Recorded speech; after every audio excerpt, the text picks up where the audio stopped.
Plan for academic success. So many students just start college and they don't plan for it. They don't set up their time or their classes well. They don't plan to have great study habits. They just want to come in and do. And really, you've got to plan for these things in order to be successful at Columbia College and beyond in your academic studies. So first of all, let's look at important dates. We did some of this in your calendar for the year, but really it's just this calendar, the academic calendar, knowing when things start, when things finish, when you have a day off. That is really a great base. Also, your syllabi from each class, plugging those dates in. You've got to know when things are happening and how to plan for them. As you plan, keep in mind what's your goal? Are you getting a degree, a certificate? When do you want to transfer? You also have to know your speed, at which you can attempt this goal. How much time and energy can you actually commit to school? Keeping in mind all the other things that you have going in your life. Like, do you have a family that you're in charge of? Do you have work responsibilities? Have you failed a class that you're going to have to repeat? Depends on how you can commit to school as to how fast you can move through the system. So there's a misnomer about a community college being a 2-year school when it's really just about what you can make it. Example, if you have 15 units, that means you're going to spend 15 hours in the classroom each week, or even if you have a 3-unit online class, that's really expectations that you're in that class 3 hours a week doing lectures and activities. And then outside of that, you have homework responsibilities, just like you would inside a face-to-face class. So if you have 15 hours in the classroom each week with a 15-unit course load, that will generate, for success, about 30 hours of homework each week. For success, you want to plan on a minimum of 2 hours of outside work for each hour in class, including reading, writing, study groups, research, completing assignments. I know for me, science and math classes take a little longer even. I would plan 3 hours of outside work into just 1 hour of class. Some other things may come easier or harder for you, so you got to plan according to what's your system there. But anyways, if you had a 15-unit course load with combined that 30 hours of homework time, you're really looking at 45 hours of school per week for your success. Now, as you guys mapped out on your calendars for the semester, you noticed that there are some weeks that are heavier or lighter depending on what's due that week. And this is one way to plan, knowing that you have 45 hours or however many units you're taking, to make sure you've blocked time out during the weeks, especially when you have a heavy load, and know when you have maybe a little bit of a lighter load. Now, if you work, you really want to keep in mind your workload versus your study load. And here's a quick breakdown on just kind of what we recommend as Columbia College counselors, what you commit to unit-wise depending on your workload. If you are working full-time at a 40-hour week or more job, you've got to limit that to protect your academic success. Keep it from 3 to 6 units per semester, and it's slow and steady will win the race on that one. It kind of breaks down depending on how many hours each from there, but if you are at home, you don't have to work, your mom's doing your laundry and cooking your meals, really, you can ramp up. You can take a full load. 12 units is considered a full load. All the way up to 18 units you can enroll in without counselor approval. If you want to go over that, you can get counselor signatures if you have some proof in the pudding that you are a student who can handle a bigger load.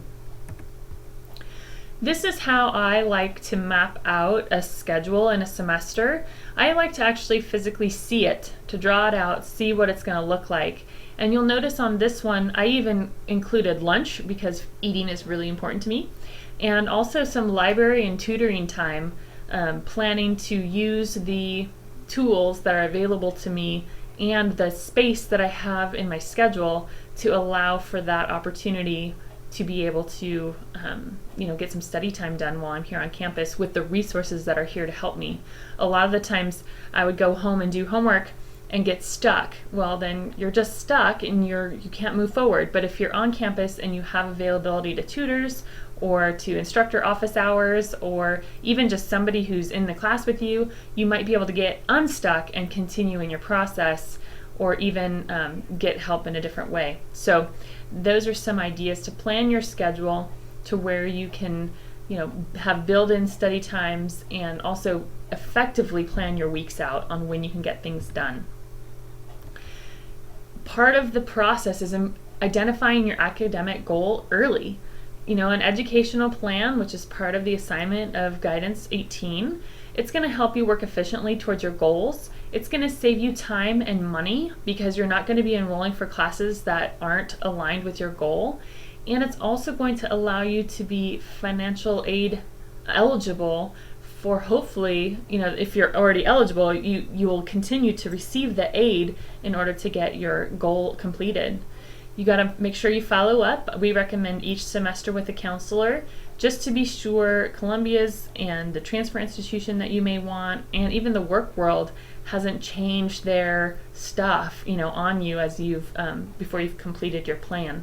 So keep in touch with counselors as you move through that plan. You would hate to be blindsided and realize that maybe another class choice would have been gotten you a better prospect into a transfer institution.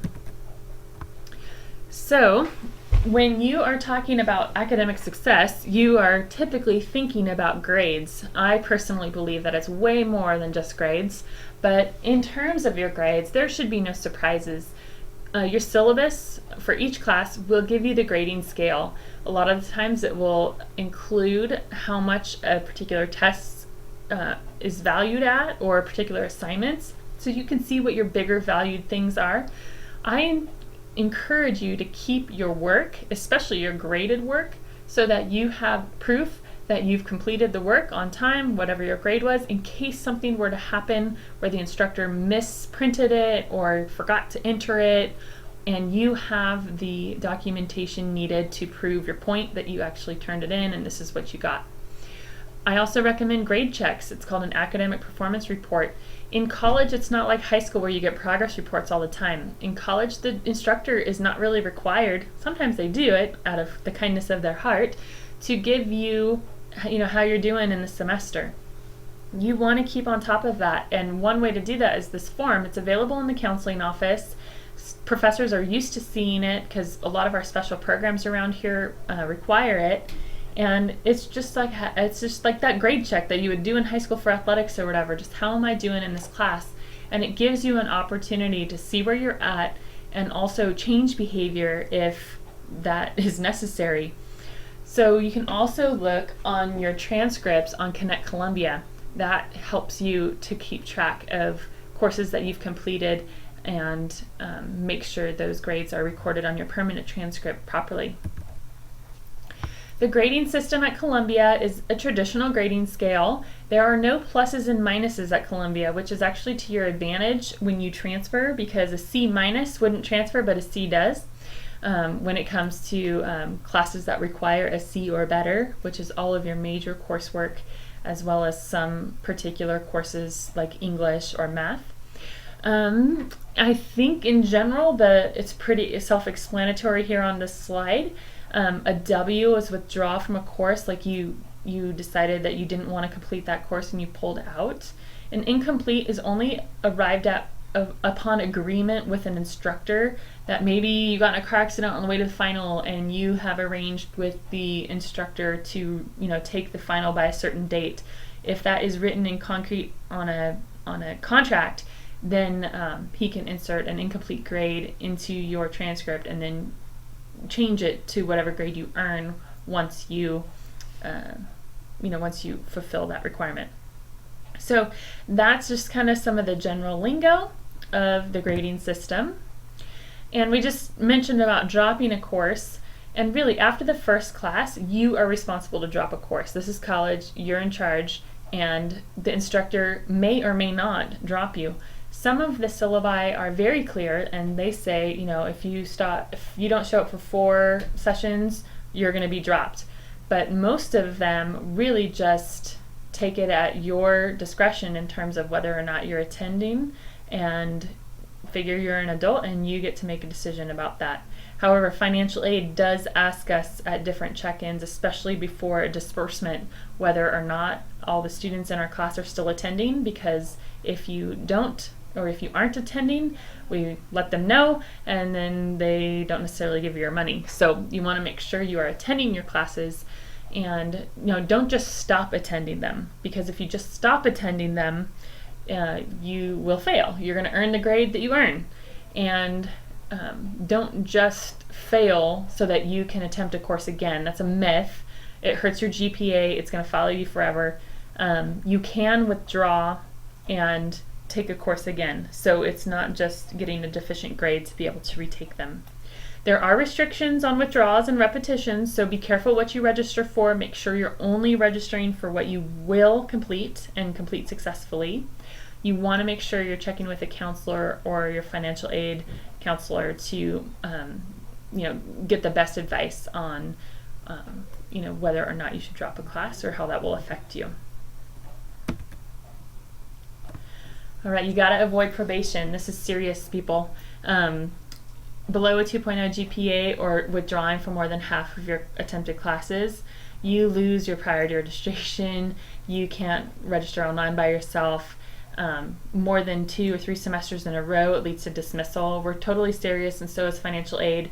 And financial aid actually has some different parameters for their probation, so you want to check with them. But really, we need to make sure we're accountable to the taxpayers of this state who are funding your education, and so we are serious about following through on this, on your academic success here at Columbia.